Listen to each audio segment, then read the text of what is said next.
درسگاہ کربلا کا دوسرا سبق کیا ہے؟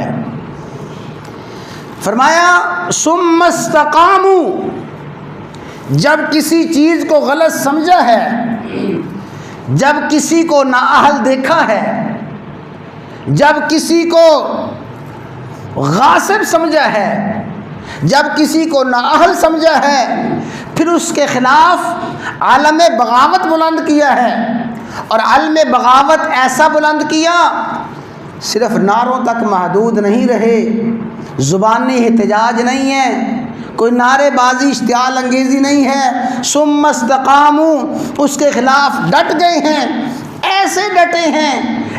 ڈٹے ہیں کہ پھر اپنی جان نہیں، معصوم بچوں کو قربان کروایا ہے، اور اپنے اہل و عیال کو قربان کروایا ہے، اعزہ اقربا کو قربان کروایا ہے، حتیٰ کہ سب سے آخر میں اپنا جام شہادت نوش کیا ہے، اپنی جان کو قربان کیا ہے۔ تو کسی بھی برائی کے خلاف ڈٹ جانا اور برائی کے خلاف میدان عمل میں آ کے استقامت اختیار کرنا، یہی درسگاہ کربلا کا سبق ہے۔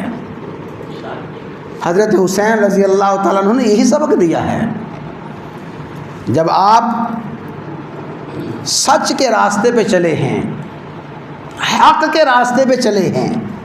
جب آپ قرآن و سنت کے راستے پہ چلے ہیں، اور آپ کو یقین ہے کہ میرا موقف درست ہے، میرا راستہ ٹھیک ہے، میرے اعمال ٹھیک ہیں، میرا کردار ٹھیک ہے، بس پھر ان اعمال پہ ڈٹ جاؤ، اس کردار پہ ڈٹ جاؤ، اس موقف پہ ڈٹ جاؤ، سب کچھ قربان کرنا پڑے قربان کر لو، اپنے برحق موقف سے دستبردار نہ ہو، یہی درسگاہ کربلا کا سبق ہے۔ کتنے لوگ ہیں تھوڑا عرصہ نیکی کے راستے پہ چلے، اطاعت کا راستہ اختیار کیا، کوئی نماز شروع کر لی، حلال حرام کا فکر شروع کیا، ہفتہ 10 دن 20 دن 6 ماہ تک چلتے رہے،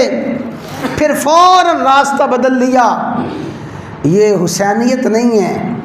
یہ کربلا کا سبق نہیں ہے۔ کربلا کا سبق یہی ہے کہ جب حق کے راستے پہ، نیکی کے راستے پہ، اطاعت کے راستے پہ چل پڑے ہیں، ثم استقاموا، پھر اس پہ ڈٹ جاؤ، استقامت اختیار کرو، کائنات کی ساری قوتیں طاقتیں تمہارے خلاف ہو جائیں، کسی کی پرواہ نہ کرو، حق کے راستے پہ ڈٹ جانا، استقامت اختیار کرنا، یہی درسگاہ کربلا کا سبق ہے۔